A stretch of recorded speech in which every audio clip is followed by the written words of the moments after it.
Assalamualaikum warahmatullahi wabarakatuh. Perkenalkan, nama saya Cynthia Hirunisa dengan NIM 200422281 dari jurusan Ilmu Administrasi Negara Fakultas Ilmu Sosial, akan mempresentasikan tentang kebijakan mudik yang dilarang oleh pemerintah dalam rangka mencegah penularan COVID-19.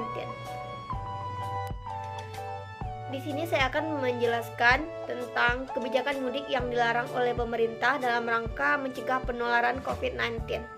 Di tahun 2021 ini juga tak ada bedanya dengan tahun 2020.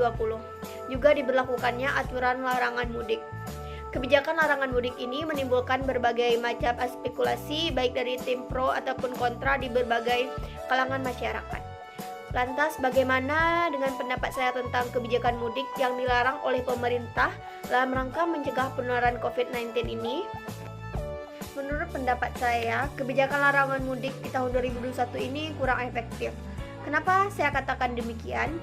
Sebab bisa saja para pemudik pulang kampung sebelum tanggal diberlakukannya kebijakan larangan mudik tersebut. Di kampung saya saja contohnya, banyak juga para pemudik melakukan perjalanan pulang kampung sebelum tanggal ditentukan pemerintah. Dan ini tentunya tak menutup kemungkinan terjadinya penularan virus COVID-19. Dan menurut saya juga, kebijakan larangan mudik ini bukan hanya berdampak pada kurangnya intensitas berkumpul bersama keluarga, tetapi juga berdampak pula pada penurunan pendapatan masyarakat yang bergantung pada bulan Ramadan, terutama di musim mudik ini. Ramadan yang biasanya ramai banyak pendatang yang berkunjung mampu meningkatkan penghasilan masyarakat, terutama yang bekerja di bidang transportasi dan kuliner. Namun, dengan larangan mudik ini penghasilan mereka juga ikut menurun lantaran pendatang yang berkunjung tergolong sepi. Kapan kebijakan itu akan dilaksanakan dan apa saja sih kebijakan mudik yang dilarang oleh pemerintah itu dalam rangka mencegah penularan COVID-19? Mudik Lebaran menjadi momen yang paling ditunggu-tunggu oleh umat muslim di seluruh Indonesia untuk bersilaturahmi dan berkumpul merayakan Idul Fitri bersama sanak dan saudaranya. Sayangnya, Lebaran di tahun 2020 lalu, pemerintah Indonesia melarang adanya mudik Lebaran karena kasus pandemi COVID-19. Dan di tahun 2021 ini juga tak ada bedanya dengan tahun 2020. Diberlakukannya aturan larangan mudik. Pemerintah secara resmi telah mengumumkan bahwa mudik dalam rangka Idul Fitri 2021 itu dilarang. Larangan mudik tersebut akan mulai diberlakukan pada 6 sampai dengan 17 Mei 2021. Apa saja poin larangan mudik 2021 ini? Yang pertama, penetapan tanggal. Larangan mudik Lebaran 2021 akan diberlakukan selama 12 hari, mulai dari tanggal 6 sampai 17 Mei 2021. Yang kedua, berlaku untuk semua. Larangan mudik ini tidak hanya berlaku bagi ASN, pegawai BUMN, anggota TNI, dan Polri. Mudik juga dilarang bagi pegawai swasta dan masyarakat. Penetapan ini demi memaksimalkan manfaat dari pelaksanaan vaksin yang telah diberlakukan sejak beberapa waktu yang lalu. Yang ketiga, tidak boleh bepergian.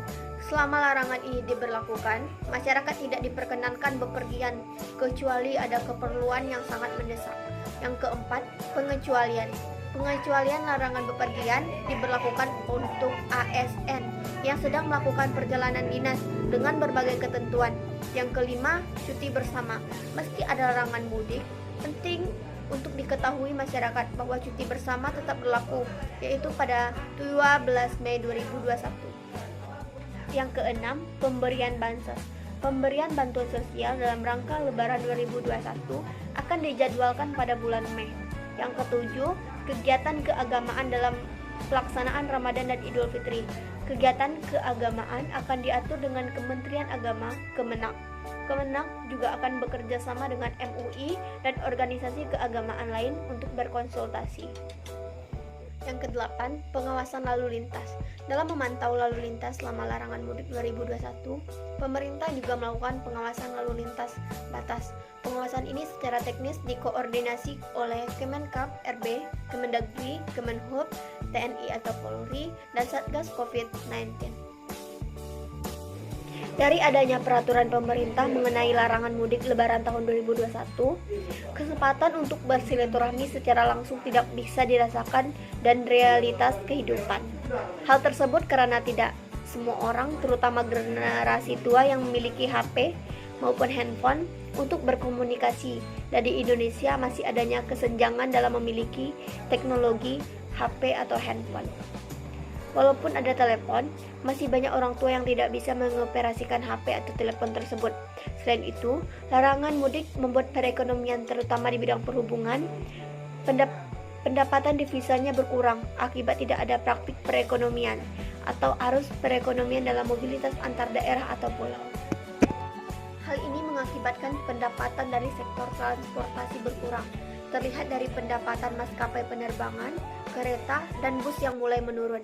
Padahal, mobilitas ini akan menunjang pendapatan devisa perekonomian, sehingga banyak tanggungan daerah yang akan ditutupi dari biaya pendapatan mobilitas ini.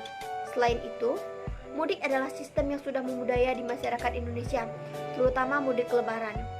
Jika budaya itu diganggu, akan menimbulkan pertentangan, serta akan menimbulkan konflik yang ada di setiap kegagalan dari fungsi yang ada dari arahan peraturan larangan mudik. Oleh karena itu, tidak heran jika larangan mudik ini dilanggar dan tidak disetujui, sebab mudik adalah budaya Indonesia. Terakhir, jangan lupa patuhi protokol kesehatan dengan menerapkan 3M, memakai masker, menjaga jarak, dan mencuci tangan. Sekian dan terima kasih. Assalamualaikum warahmatullahi wabarakatuh.